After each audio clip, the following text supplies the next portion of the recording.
Então, dito isto, meus amigos, a gente compreende algumas questões. Não compreender corretamente o que é justificação e santificação pode nos levar o quê? A uma compreensão errada sobre a nossa própria salvação. Tá certo? Olha lá. A ciência com a programação neurolinguística e a vida em Cristo com a sua fé, o isolamento da congregação é um sinal de que o caminho é tortuoso. É isso mesmo. Não existe aqui, né, um crente que vai ser salvo separado da igreja, tá certo? Ele precisa estar o quê? Junto ali da congregação, da igreja. Ali a gente opera a nossa salvação mutuamente, tá certo? E aí olha que interessante aqui, né? Tem muitas pessoas que têm uma concepção errada da justificação. Ou seja, se você tem uma concepção errada da justificação, ou seja, você acha que você foi justificado e não precisa da santificação, você pode estar correndo o risco de se perder. Porque nós vimos aqui, sem santificação ninguém verá Deus. Tá certo?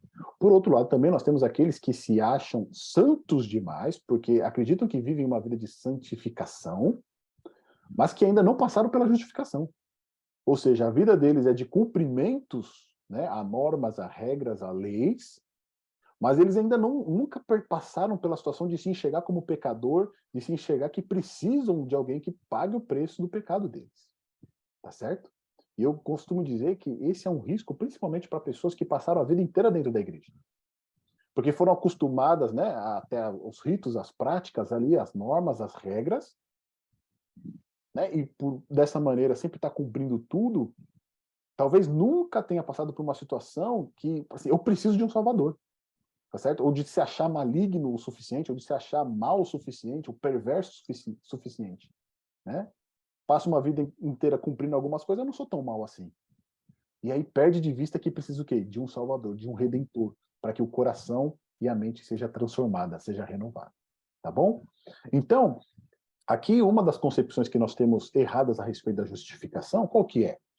Né? Que a graça ali, nós estamos debaixo da graça agora e não estamos mais debaixo da lei. No entanto, a palavra de Deus, ela nos ensina que a graça não anula a lei, pelo contrário. Tá bom? Olha o que está escrito lá em Romanos, capítulo 3, do verso 28 a 31. Quem encontrar e puder ler para a gente, pode ficar à vontade, tá bom? Romanos 3, capítulo 3, né? Verso do 28 até o 31.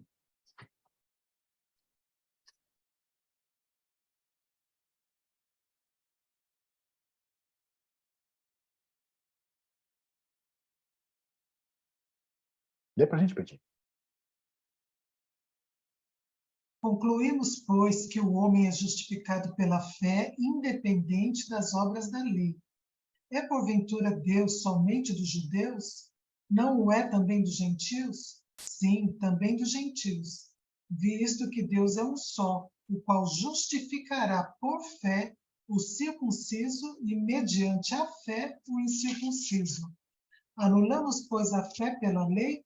Não, de maneira nenhuma. Antes confirmamos a lei. Olha lá. Então, olha o que Paulo escreve aí para nós em Romanos 3, né? Concluímos, pois, o quê? Que o homem é justificado pela fé, tá certo? Independente de qualquer obra da lei. É aquilo lá também que ele vai falar em Gálatas, capítulo 2, verso 21, né? Que se somos justificados por obras da lei, certamente, então, Cristo morreu em vão, tá certo? Se nós podemos ser justificados por qualquer obra que nós fazemos de bom, ou porque obedecemos toda a lei, ou porque fazemos tudo certinho, então Cristo morreu em vão, tá bom? Então o homem é justificado unicamente pela fé. É porventura Deus somente dos judeus e não é também dos gentios? Vamos lembrar aqui que Romanos, Paulo ele está escrevendo para uma comunidade, né, para uma igreja, a igreja de Roma, que comporta tanto judeus e gentios. Né? E existe ali, né, uma desavença entre esses dois grupos. E aqui, Paulo ele vai tratar, né, esses dois grupos de uma maneira só. Ele vai falar tanto os judeus quanto os gentios estão debaixo da condenação. Tá certo? Eles só podem obter a salvação mediante o quê? A fé em Cristo. Tá certo? Como que o judeu vai ser justificado? Pela fé. Como é que o gentio vai ser justificado? Pela fé também. Tá certo? Então todo mundo é o quê? Justificado pela fé. Tá certo? E depois, mais para frente, ele vai dizer que Deus encerrou todos debaixo da desobediência para que pudesse agir de misericórdia para com todos. Né? Então Deus ele é maravilhoso. Né? Ele colocou todo mundo como culpado, condenado, para que ninguém fosse o quê? Considerado melhor do que alguém. para que todos sejam salvos unicamente pela fé no seu Filho amado Jesus Cristo, que foi perfeito. E aí no verso 31 ele vai dizer, anulamos, pois, a lei pela fé? Então agora não precisamos mais obedecer à lei de Deus? E aí ele vai exclamar que não, de maneira nenhuma. Antes o quê? Confirmamos a lei. Tá certo? Então, em vez de anular a lei, aquele que foi justificado pela fé, o que ele vai fazer? Ele vai confirmar a lei. É isso que está escrito lá em Hebreus, capítulo 8, verso 10. Ó. Hebreus 8, verso 10. Paulo aqui citando, né, Jeremias, ele vai dizer assim, ó. Porque é esta aliança que firmarei com a casa de Israel depois daqueles dias, diz o Senhor. Na sua mente imprimirei as minhas leis, também sobre o seu coração as inscreverei. E eu serei o seu Deus, e eles serão o quê? O meu povo. Ou seja, por que nós não anulamos a lei pela fé? Porque agora, na aliança da graça, nós não precisamos mais de tábuas de pedra para obedecer. Porque a lei de Deus, ela é o quê? Gravada na mente e no coração. Tá certo? Por isso que, antes de anular, nós o quê? Confirmamos. A vida de um cristão que foi regenerado, que foi justificado por Cristo, é uma vida de justiça. E justiça é o cumprimento da lei. Tá certo? Então, nós não anulamos, mas nós confirmamos. Cristo ele vem tornar isso muito claro para a gente no Sermão do Monte. Olha o que diz lá para a gente. Ó. Deixa eu ver aqui que tem uma mensagem aqui no chat. A leitura e a compreensão da palavra é fundamental. Muitas vezes lemos e não entendemos e não conseguimos tão perto justiça. A justificação após Cristo convém do perdão e da fé que move montanhas. É isso mesmo. Né? Nós recebemos o perdão de Cristo, essa é a justificação. E através da fé nós podemos viver uma vida de santidade. Agora olha só o que Cristo diz lá em Mateus capítulo 5, do verso 17 ao 20, no Sermão do Monte, tá certo? Primeiro sermão ali, a carta magna ali do reino de Cristo. Olha o que ele diz, não penseis que vim revogar a lei ou os profetas. Não vim para revogar. Eu vim o quê? Para cumprir. Porque em verdade vos digo que até o céu e a terra passem, nenhum i ou um tio jamais passará da lei, até que tudo se cumpra. Aquele, pois, que violar um destes mandamentos, posto que dos menores e assim ensinar aos homens, será considerado mínimo no reino dos céus. Ou seja, aquele que violar um desses mandamentos e ensinar os homens a violá-los, será considerado o quê? Mínimo no reino dos céus. Aquele, porém, que os observar e ensinar, esse será considerado grande nos reinos dos céus. E aqui, Cristo tem um dizer que nós precisamos prestar atenção. Porque vos digo que se a vossa justiça, cumprimento da lei, não exceder em muito as dos escribas e fariseus, jamais entrarei no reino dos céus. E aqui é o grande ponto, né? Se a gente lembrar que os fariseus, né, são os separados, são aqueles que são santos, são aqueles que obedecem, jejuam na semana 2 vezes. Vocês aí jejuam na semana 2 vezes? O fariseu, ele jejua 2 vezes na semana, na terça e na quinta-feira ele jejua. O fariseu faz oração 3 vezes ao dia.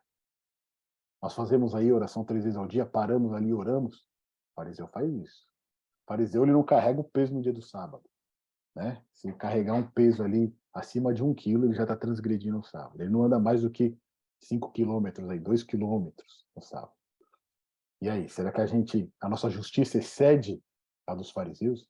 Porque muitas vezes a gente tem a ideia, assim, lógico, né? Existiam alguns fariseus que eram usados pelo diabo. Mas muitos fariseus também, eles eram homens piedosos, tá certo? Eles queriam obedecer à lei de Deus. E como é que eles fizeram isso? Eles começaram a criar outras leis para não transgredir a lei de Deus. Então, por exemplo, para não transgredir o sábado, o que eles faziam? Eles colocavam um limite em carga para carregar, eles colocavam limites em distância para percorrer, tá certo? Mas a intenção deles fazerem isso era bom. Era como assim, ó, essas leis aqui servem para você não transgredir o sábado, tá certo? Só que o problema dos fariseus aqui é que eles pensavam que o pecado era só uma questão de atos e não uma questão de coração. Então eles achavam que se eu fizer isso eu estou pecando, tá certo? Se eu agir dessa maneira eu estou pecando. Mas o fariseu ele não considerava que o pecado, além de ser a ação, é uma questão do coração do ser humano. Está dentro da gente. E não somente no que a gente faz por fora.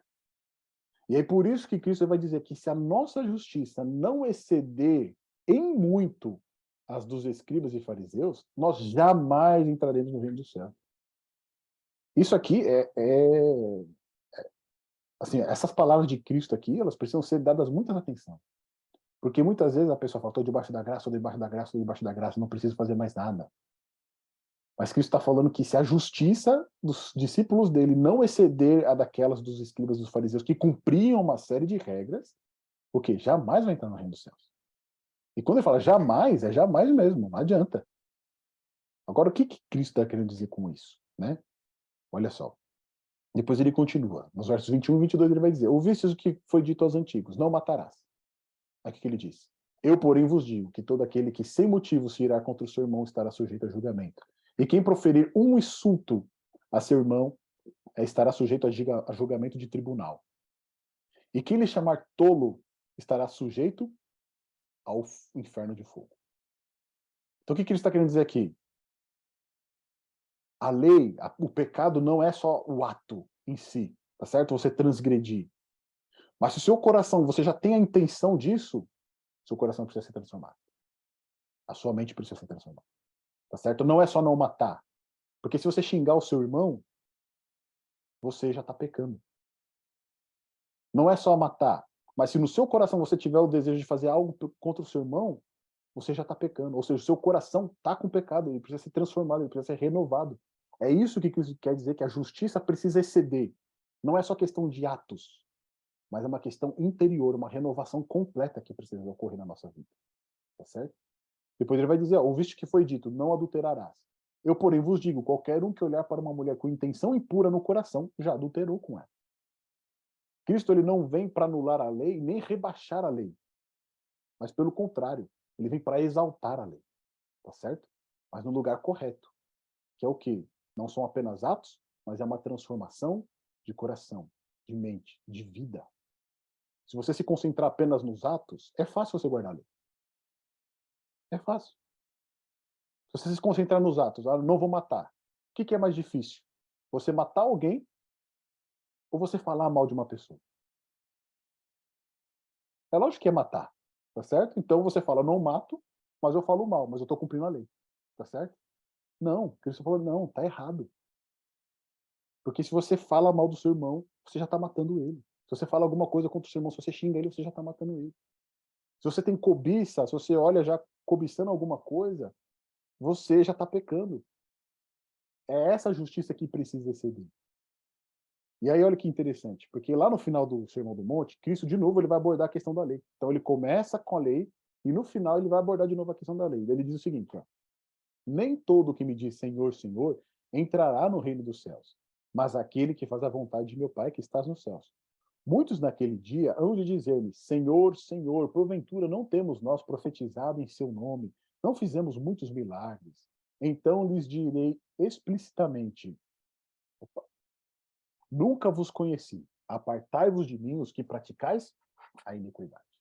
E quando a gente lê aqui praticais a iniquidade, a gente pensa que a pessoa é má, né? Uma pessoa vil, que ali longe dos olhos das pessoas praticou muita maldade, tá certo? Só que a palavra iniquidade aqui, ela não é tão ruim assim, porque o significado dela é anomia. E anomia significa o quê? Sem lei, ou desobediência. Então o que Cristo está dizendo aqui, ó, apartai-vos de mim os que são o quê? Desobedientes à lei. Olha só isso. Apartai-vos de mim aqueles que viveram o quê? Sem lei. Então será que estou debaixo da graça, estou debaixo da aliança da graça, vou ser salvo? Cristo me perdoou, me justificou, agora eu continuo vivendo a minha vida sem a lei de Cristo e vou ser salvo? Cristo diz que não. Ele diz, apartai-vos de mim. Vocês o quê? Que praticam a desobediência da lei. E a desobediência da lei é justamente o oposto da justiça, que é o cumprimento da lei. Tá certo?